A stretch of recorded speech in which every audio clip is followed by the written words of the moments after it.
Oi, turminha, tudo certo? Hoje é quarta-feira, nós temos aula de português e aula de geografia.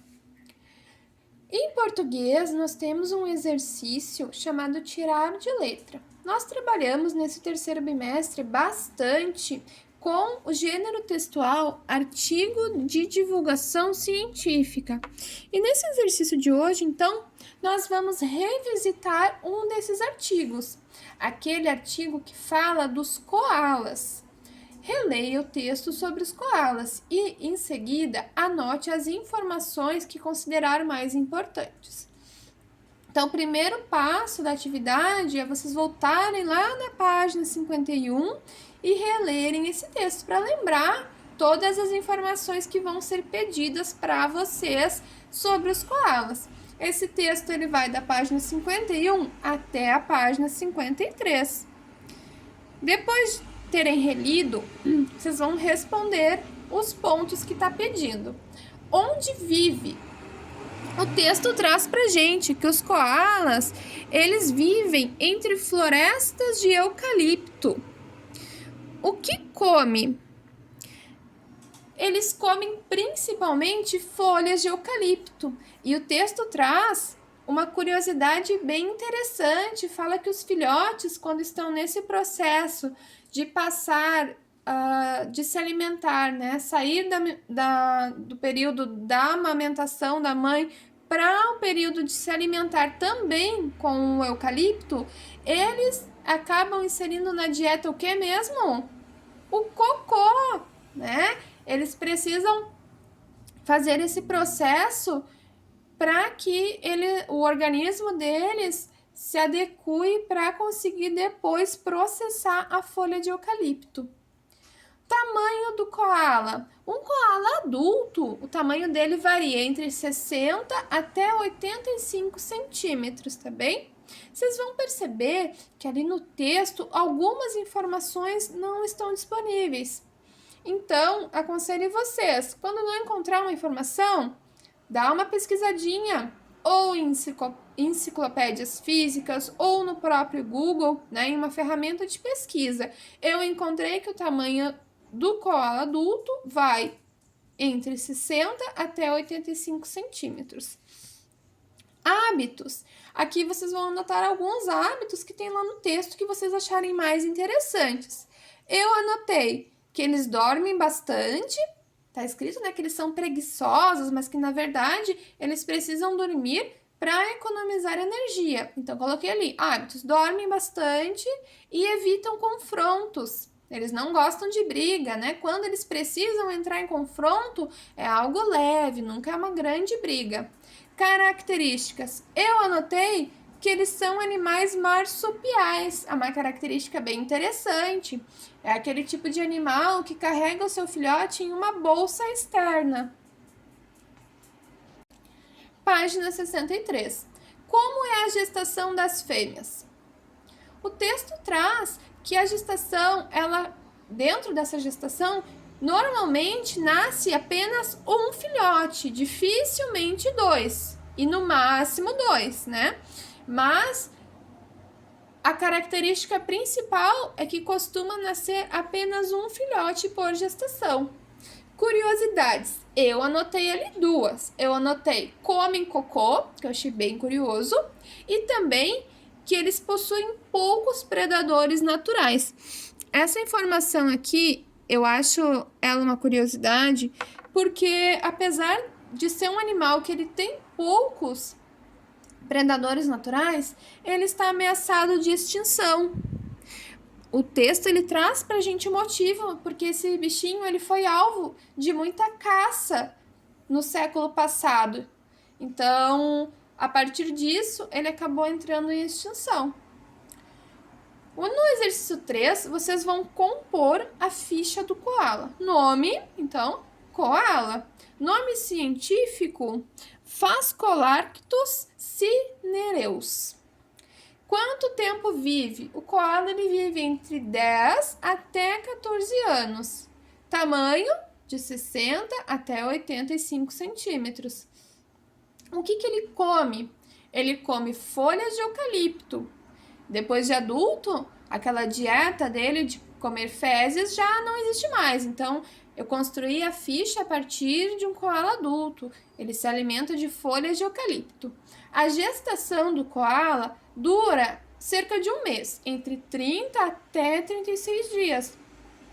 Depois que o filhotinho nasce, ele ainda fica na bolsa da mãe, né, na bolsa externa, por 9 meses. Mas a gestação, o período que ele está sendo gerado, é de 30 até 36 dias.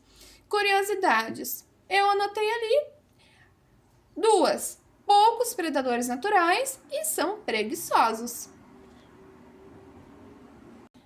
Na página 64, vocês têm uma atividade de produção de texto. Escreva com suas palavras um breve texto sobre esse animal, com base nas informações presentes no artigo. Então, é um textinho sobre as características dos koalas. Depois de escreverem esse texto, nessa parte aqui, vocês vão fazer a autoavaliação, marcando sim ou não para as questões. E, por último, passar a limpo o texto aqui no exercício 6. A nossa aula de geografia de hoje vai ser no livro de atividades. Nós temos alguns exercícios bem divertidos para fazer. Número 1. Decifre o enigma para descobrir como se chama qualquer alteração no ambiente resultante das atividades humanas. Esses exercícios de hoje, eles estão ligados com esse assunto. Como que as atividades econômicas, elas interferem no meio ambiente. Então, o primeiro que a gente vai fazer aqui, o primeiro exercício, é justamente a gente descobrir o nome de qualquer alteração que o meio ambiente sofre pelas ações humanas. Decifrando o enigma, nós vamos encontrar a resposta é impacto ambiental. Número 2. Indique a letra do alfabeto imediatamente anterior à que aparece no quadrinho e descubra as consequências do mau uso dos agrotóxicos que pode causar ao ambiente. Então, aqui nós vamos fazer assim. Vocês estão vendo que tem as letrinhas aqui em cima, né? Como que funciona? A gente precisa colocar no quadrinho que vocês têm em branco a letrinha anterior. Então, aqui a primeira letra é o D. Antes do D lá no alfabeto vem a letra C. Colocamos o C aqui. Próxima letra, letra P. Antes do P no alfabeto vem a letra O. Assim vocês vão completando justamente para descobrir a consequência do mau uso dos agrotóxicos. Terminando toda essa sequência, vocês vão encontrar contaminação do ar, do solo e da água. Número 3. No número 3, nós precisamos desembaralhar essas letrinhas aqui que estão uma bagunça. Quando a gente desembaralhar, a gente vai encontrar o nome de uma ação que é praticada por muitos agricultores. Essa ação, na prática, ela facilita o processo de limpeza do solo e o preparo desse solo antes dos agricultores realizarem a sua plantação. Só que essa prática, ela tem um lado muito negativo a longo prazo, porque essa ação ela provoca a perda de nutrientes do solo e com o passar do tempo o solo se torna infértil. Então, desembaralhem aqui para descobrir que palavrinha que fechou.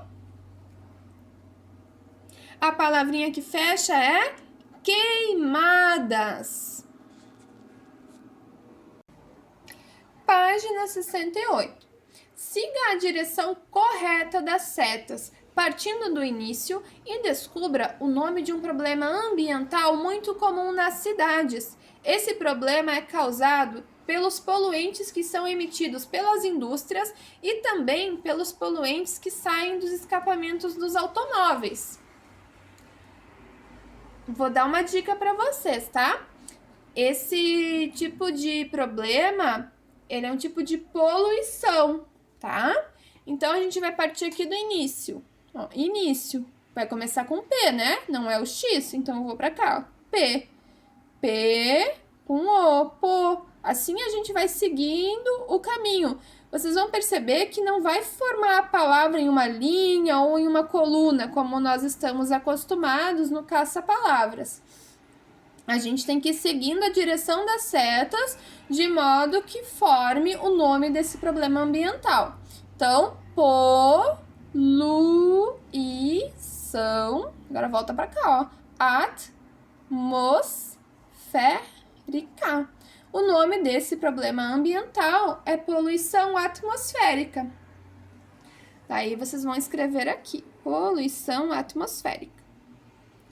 O exercício 5, ele vem trazendo uma opção de experiência para a gente entender a importância de preservar a mata ciliar das áreas que possuem morros. Essa experiência eu não vou cobrar como exercício, fica apenas como sugestão. Caso vocês queiram fazer, achem interessante ver como que se dá esse processo, peçam para os pais e para os responsáveis para que vocês façam em casa, tá bem? Teste anti-deslizamento. Você sabe o que de mais importante devemos fazer para evitar deslizamentos? A gente sabe, né? A gente já conversou bastante sobre isso. E é justamente preservar a mata nas encostas dos morros. Simples, não? É que, em geral, a natureza consegue impedir que terra, pedras e cascalhos saiam rolando por aí. A interferência do ser humano, retirando a vegetação natural pelos mais diferentes motivos, acaba contribuindo para piorar as consequências de tragédias naturais.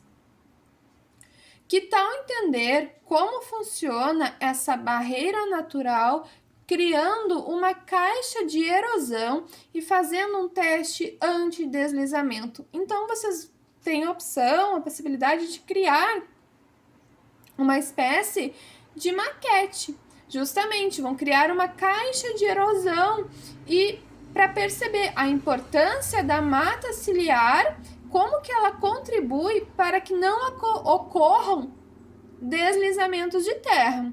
Agora, na página 69, a gente vai ver o passo a passo dessa experiência.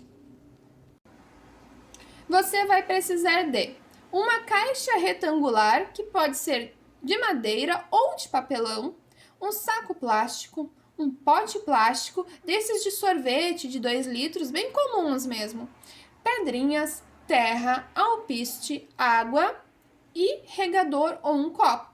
Atenção! Plante o alpiste em apenas um dos lados. Mãos à obra. Forre a caixa com o saco plástico. Em seguida, corte as bordas do pote de sorvete e coloque-o no meio da caixa, como se fosse o leito de um rio. Em cada um dos lados separados pelo pote, adicione primeiro as pedrinhas. Então, as pedrinhas, elas forram aqui embaixo, ó, tá vendo? E depois um pouco de terra, formando as encostas, os morrinhos. Regue por 8 dias. Se não tiver um regador, substitua por um copo plástico e faça furinhos no fundo. Então, fica um regador artesanal. Quando o alpiste crescer de 2 a 3 centímetros, simule uma chuva bem forte sobre os 2 lados da caixa e observe. Então, as imagens, elas vêm trazendo o passo a passo para montar a caixa, né? E como que ela deve ficar. Depois de fazer essa experiência, simulando a chuva, tem a resposta para a gente colocar ali do que aconteceu. A gente percebe que o lado plantado, onde foi plantado o alpiste, onde cresceu a vegetação, ele vai resistir à chuva, enquanto o lado que tem apenas terra, sem o alpiste, ele vai acabar desabando sobre o rio. Página 70. Você já plantou uma árvore? Sim? Não? Então, leia o texto a seguir. Depois, procure e marque no diagrama os motivos para plantar uma árvore. Esse texto é bem legal porque ele vem trazendo 6 motivos para a gente plantar uma árvore, tá bem? Número 1, sombra. Nada melhor que descansar sob a sombra de uma árvore, não é mesmo? Há diversas opções para aproveitar, seja estender uma rede ou fazer um piquenique. Número 2, frutos. Ter uma árvore frutífera é ter a garantia de um produto saudável e fresquinho. As crianças de gerações mais antigas subiam nelas para se deliciarem com frutos. Hoje é cada dia mais difícil nas grandes cidades viver essa experiência. Número 3, flores. Mesmo quando a árvore não dá frutos, ela pode dar lindas flores, como o caso do ipê. Eles enfeitam o Brasil inteiro, com diversas cores, como rosa, amarelo, branco e roxo. Número 4, a fauna. Quem planta uma árvore também atrai os animais para mais perto. São pássaros, micos, borboletas. É uma forma de se aproximar da natureza. Qualidade do ar. As plantas respiram retirando gás carbônico da atmosfera, contribuindo também para melhorar a qualidade do ar. Por isso, em áreas arborizadas, temos a sensação de respirar melhor. Número 6, garantir o futuro. Imagina um futuro sem árvores. Impossível, né?